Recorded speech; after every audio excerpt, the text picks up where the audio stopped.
ഷിരൂരിൽ മണ്ണിടിച്ചിലിൽ മരിച്ച അർജുന്റെ വീട്ടിലേക്ക് ലോറി ഉടമ മനാഫ് എത്തി. കുടുംബാംഗങ്ങളെ കണ്ട ശേഷമുള്ള മനാഫിന്റെ പ്രതികരണത്തിലേക്ക്.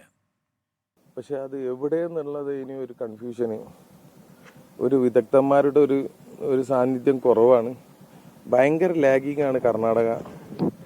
മനുഷ്യന്റെ വില 5 പൈസന്റെ വില ഉണ്ടാവില്ല മനുഷ്യന്മാർക്ക് അവിടെ. അത് ആ നാട്ടിനെ നമ്മൾ കുറെ മാറ്റിയെടുത്തിക്കണ് ഈ ഒരു വിഷയത്തിലൂടെ. പക്ഷെ എന്താ പറഞ്ഞു കഴിഞ്ഞാല് ഇന്നും ഇപ്പോൾ അവന്റെ ശരീരം കിട്ടിക്കഴിഞ്ഞിട്ട് ഇപ്പം ഇന്നത്തേക്ക് 3 ദിവസമായി. ഇനിയും എന്താണ് ഒരു DNA ടെസ്റ്റ് എന്നുള്ള ഒറ്റ കോംപ്ലിക്കേറ്റഡ് കാര്യം പറഞ്ഞ് ഇങ്ങനെ നീണ്ടു പോവാണ്. ഇനി എത്ര ദിവസം ആവും അറിയില്ല. എന്താണ് ശവത്തെ വെച്ചിട്ട് ആഘോഷിക്കരുത്. കർണാടക ആയിക്കോട്ടെ കേരള ആയിക്കോട്ടെ, അതിനെ അർഹിച്ച ബഹുമാനം കൊടുത്ത് ഈ വീട്ടുകാർ ഓരോ സെക്കൻഡും തീ തിന്ന് ജീവിക്കുകയാണ്. കർണാടക ഗവൺമെന്റ് എത്രയും പെട്ടെന്ന് മുൻകൈ എടുത്തിട്ട് ഇവിടേക്ക് ഓൻ എത്തിക്കുക, നമുക്ക് ഓനക്ക് നല്ലൊരു വരവേൽപ്പ് കൊടുക്കുക, വിടവാങ്ങുക. കണ്ണാടിക്കലിലെ അർജുന്റെ വീട്ടിൽ നിന്ന് ഷഹദ് റഹ്മാൻ വിവരങ്ങളുമായി ചേരുന്നു.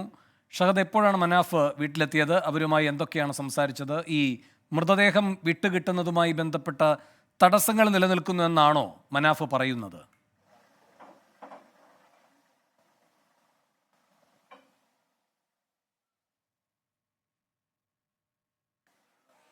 വേണു, അല്പസമയം മുൻപാണ് മനാഫ് ഈ അർജുന്റെ വീട്ടിലേക്ക് വന്നിട്ടുള്ളത്, കർണാടകയിലുള്ള വീട്ടിലേക്ക് വന്നിട്ടുണ്ടായിരുന്നത്. നമുക്കറിയാം മനാഫ് അർജുന്റെ രക്ഷിതാക്കൾക്ക് ഒരു വാക്ക് കൊടുത്തിട്ടുണ്ടായിരുന്നു. അപ്പോൾ ആ വാക്ക് കഴിഞ്ഞ ദിവസം നമുക്കറിയാം മനാഫ് കണ്ണീരോട് കൂടി നമ്മളോടൊക്കെ പറഞ്ഞതാണ്. ആ വാക്ക് പൂർണ്ണാർത്ഥത്തിൽ പാലിക്കാൻ പറ്റിയിട്ടില്ല. പക്ഷേ അർജുന്റെ മൃതദേഹമാണ് അടുത്ത ദിവസം ഈ കർണാടകയിലുള്ള അദ്ദേഹത്തിന്റെ വീട്ടിലേക്ക് വരിക.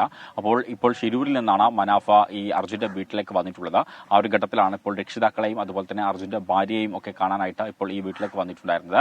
അപ്പോൾ ഇനിയിപ്പോൾ DNA പരിശോധനയൊക്കെ നടക്കുകയാണ്. അതിന്റെ പരിശോധനാ ഫലം പുറത്തു വന്നതിന് ശേഷം ഉടൻ തന്നെ ഈ മൃതദേഹം ഈ വീട്ടിലേക്ക് എത്തിച്ചേരും എന്നാണ് നമ്മൾ പ്രതീക്ഷിക്കുന്നത്. അപ്പോൾ എത്രയും വേഗം അത് ഇവിടെ എത്തിക്കാൻ വേണ്ട നടപടികൾ അത് കേരളവും ഒപ്പം തന്നെ കർണാടകയും ചേർന്ന് നിർവഹിക്കണമെന്നും ആ കുടുംബത്തിനൊപ്പം കേരളം ഒന്നാകെ നിൽക്കണം എന്നൊരു കാര്യമാണ് അദ്ദേഹം പറഞ്ഞിട്ടുള്ളത്. അല്പസമയം മുൻപ് അദ്ദേഹം ഈ രക്ഷിതാക്കളെയൊക്കെ കണ്ട് ബന്ധുക്കളെയൊക്കെ കണ്ട് ഈ വീട്ടിൽ നിന്ന് മടങ്ങിപ്പോയി.